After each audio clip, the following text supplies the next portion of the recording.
아모림한테 완전히 믿고 줄 거라면은 아모림이 어떤 선수를 어떻게 내치든 간에 다 오케이 사인을 내려줘야 된다. 하지만 맨유가 그리 쉽지 않다라고 얘기하는 부분은 또 아모림은 살면서 그 정도의 역경을 겪어본 적은 없을 거예요. 스포르팅 그리고 그 전에가 어디 팀이었다 갑자기 까먹었는데 거기서도 성과가 괜찮아서 바로 스포르팅으로 간 거거든요. 스카우트 당한 건데 항상 승승장구로 잘 풀렸고 그 과정에서 어떤 고난을 겪고 어떻게 관리해야 되는지를 과연 지금 맨유에서 알까 싶기도 합니다. 그래서 아르네 슬롯을 리버풀이 데려오게 된 배경에도 아르네 슬롯이 페이노르트에서 적은 자본 엄청나게 힘든 과정에서 페이노르트를 우승권으로 올렸거든요. 그걸 몇 년 안에 첫 시즌에는 아마 3위 정도 했을 거예요. 거의 아무 돈도 거의 지원받지 못하고 그 다음에도 전 선수들 다 팔리면서 우승시켰고 리그 우승 순차적인 과정을 거치는 데 있어서 역경을 극복하는 과정이라든지 좀 불합리한 감독 입장에서는 불합리한 상황에서도 자신의 색채를 보이면서 발전을 시켜버렸기 때문에 리버풀 입장에서는 예전에 위르겐 클롭이 딱 왔을 때 했던 거를 페이노르트에서 하고 있네? 근데 데이터 기반으로 활용을 많이 한다네? 스포츠 과학자도 적극적으로 활용하고 선수들 개개인별로 관리해주는 방향도 너무 좋네? 코치도 너무 유망하네? 당연히 데려오는 거죠. 그래서 이 어떠한 기준점을 보고 그 사람의 경험, 어려운 상황에서 극복하는 과정들을 딱 봤을 때 불만도 안 하고 이해를 한다. 그럼 데려오는 거죠. 아르네 슬롯이 리버풀에 오면서 이렇게 잘하게 된 거를 행운이네 라고 얘기하는 사람은 아르네 슬롯이 페이노르트에서 했던 방향들을 잘 모르는 사람일 확률이 높아요.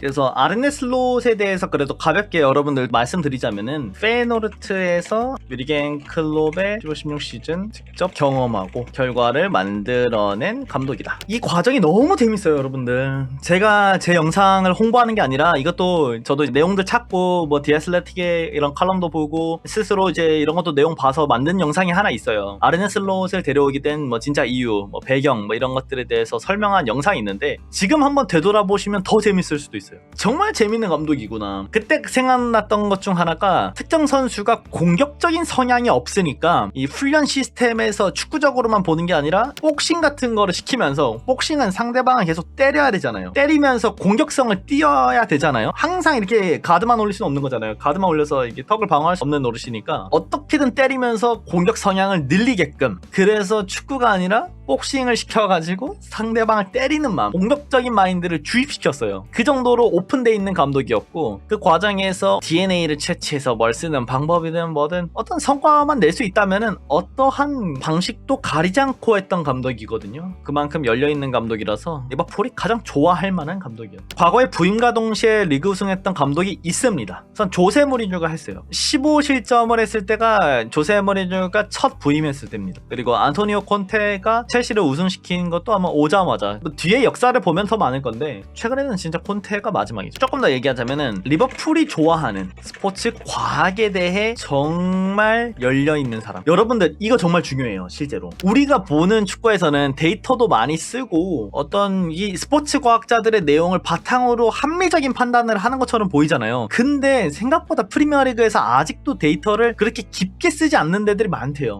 근데 아르네 슬롯이 페이노르트에 부임했을 때 어떤 것부터 손봤냐면은 구단 파트하고 데이터 센터가 그렇게 정갈하게 되어 있지가 않았대요. 아마 아예 안 돼 있었다고도 했을 거예요. 그래서 첫 번째로 돈 쓴 게 이 데이터 관련된 곳에 투자를 했습니다. 그 팀을 만들었고 그 베이스로 뭔가를 만들었어요. 이 데이터에 대해서 열려 있었고 그 과정을 통해서 바로 컨퍼런스 결승, 뭐 리그 우승 그리고 그 다음 시즌에도 좋은 성과를 연달아 보였기 때문에 리버풀 내부에서 보기에는 최고점을 줄 수밖에 없죠. 축구에 대한 이해도도 좋고 전술적인 트렌디함도 있고 데이터도 많이 쓰고 불합리한 이적 시장 상황에서도 값을 냈고 불만 없이 그런 과정들을 보다 보면은 아르네 슬롯을 데려가지 못한 팀이 오히려 좀 안타깝다 라고 느끼기도 합니다. 그리고 아르네 슬롯이 가장 또 좋게 평가받는 이유 중 하나가 틀의 선수를 맞추는 게 아니라 선수들의 특성을 토대로 전술을 짜려는 감독입니다. 이게 정확히는 아모림과 반대 성향이라고 보면 됩니다. 이게 차이가 좀 커요. 몇몇 감독들은 본인이 갖고 있는 포메이션 툴에 대해서 거의 선수들을 넣으려는 게 있어요. 그게 꼭 잘못된 것도 아니에요. 넣으면서 그게 완벽한 성과를 내면 상관이 없어요. 아예. 근데 아르네 슬롯은 선수들의 특성을 토대로 바꾸기 때문에 멀티 측면도 너무 중요하고 선수들의, 그리고 이런 전술적인 방향성을 택하는 데 있어서도 선수들을 정확히 파악할 수 있는 능력을 그냥 갖추고 있다는 거예요. 너무 중요하죠 그게. 선수들이 어떤 게 잘하냐, 어떤 조합을 가져갔을 때 이런 결과를 만들어낼 수 있다라는 거를 정확히 파악하고 있기 때문에 이렇게 구성을 하는 것이고, 그래서 아르네 슬롯이 이번 시즌 선수를 구성하고 그 조합을 짜는 데 있어서 시즌 초반엔 좀 의아한 부분도 있었죠. 각포가 여길 나와? 각포보단 디아스가 더 좋은 거 아니야?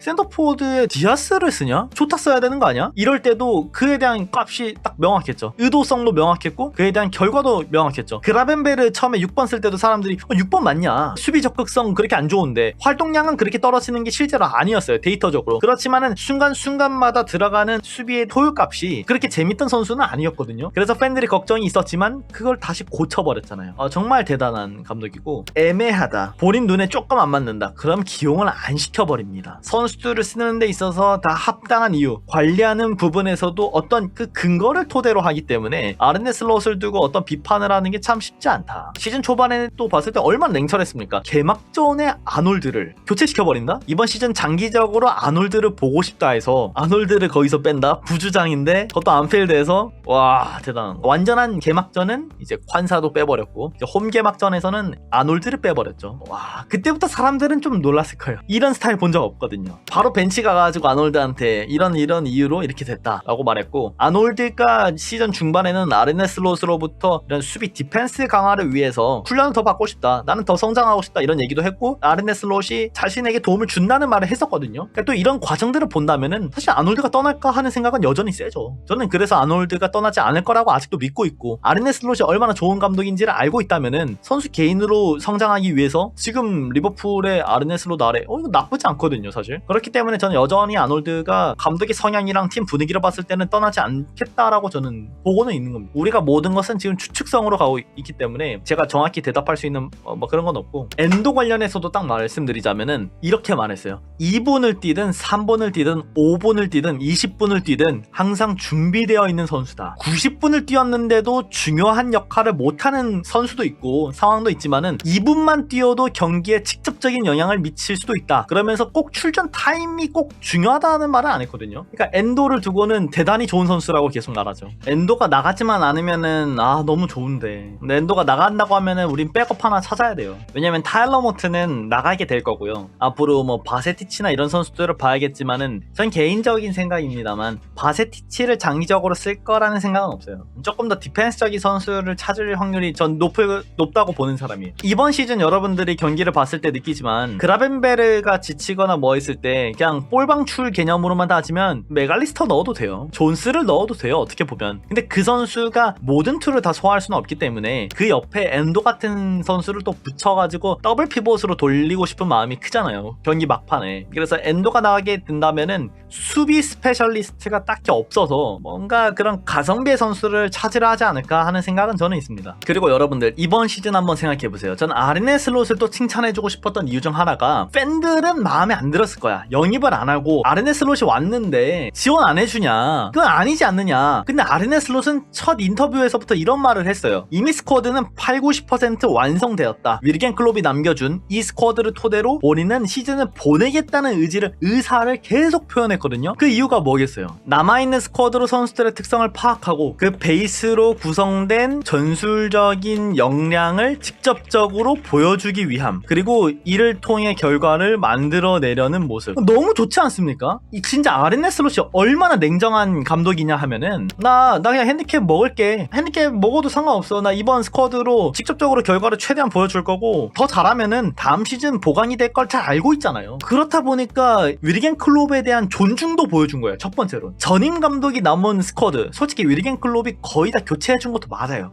이 스쿼드 좋은 거 맞아, 나쁜 스쿼드 아니야, 80% 해줬어. 위르겐 클롭에 대한 이런 리스펙도 갖춘 상태에서 그 감독이 남겨준 스쿼드를 너무 훌륭한 스쿼드라고 평가하고 그가 남겨주는 이 압박 시스템에 대한 그 베이스를 토대로 결과를 내겠다는 말을 해버린 거예요. 엄청난 거 아닙니까? 팬들 입장에서 너무 좋은 거 아니에요? 돈 안 쓰는데 본인이 우승하겠다, 그리고 내 전술적인 역량, 선수단 관리 역량을 직접적으로 보여주겠다고 표명한 거예요. 사실 그 당시에는 사람들이 이거 맞냐 보드진 욕을 했지만은 오히려 결과적으로 훨씬 좋은 거예요. 이거 맞지 않습니까? 만약에 처음에 보강을 엄청 잘해주고 가지고 우승을 했어요. 그럼 그게 과연 스쿼드빨인가? 일명 우리가 말하는 이게 스쿼드빨이냐 감독의 역량이냐, 이것을 두고 약간 의견이 나올 수 있거든요. 하지만 본인은 그런 거 필요 없이 본인 역량을 직접적으로 보여주겠다고 선언해버린 거나 다름없어요. 대단한 감독이고, 이를 토대로 지금 리그 우승 싸움을 하고 있고, 챔피언스 리그에서는 리그 페이지 1위를 달성했다. 대단한 겁니다. 리그컵 결승도 갔잖아요, 결과적으로. 와우. 그래서 여러분들이 계속 영입 안 한다 안 한다라고만 계속 해석하지 말고 좀 좋은 방향에 대한 것도 생각을 하고, 그리고 그 안에 있는 뭔가 의미들을 파악했으면 좋겠어요. 이런 과정들을 봤을 때 과연 아르네 슬롯이 장기적으로 뭐 다음 시즌이나 뭐 다다음 시즌 됐을 때